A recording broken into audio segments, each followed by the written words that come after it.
উপদেষ্টা মণ্ডলীর সঙ্গে বৈঠকের আশ্বাসে আন্দোলনে বিরতি দিয়েছেন জাতীয় রাজস্ব বোর্ড এনবিআর কর্মকর্তারা।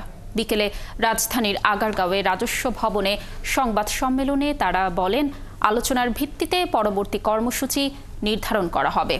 কর্মকর্তারা জানান, প্রধান উপদেষ্টার নির্দেশনায় মঙ্গলবার বিকেলে আলোচনায় বসার প্রস্তাব দেয়া হয়েছে।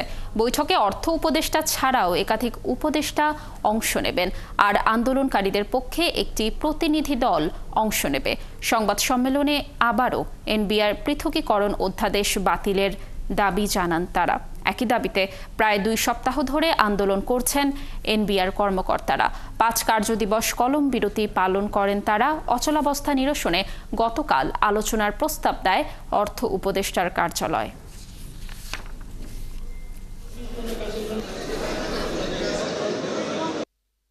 অংশীজনদের মতামত গ্রহণ না করে একতরফাভাবে গৃহীত এই সংস্কারের উদ্দেশ্য ও কার্যকারিতা নিয়ে ইতিমধ্যে রাজনৈতিক নেতৃবৃন্দ, ব্যবসায়ী মহল, পলিসি থিঙ্ক ট্যাঙ্ক সহ বিভিন্ন মহল প্রশ্ন তুলেছেন।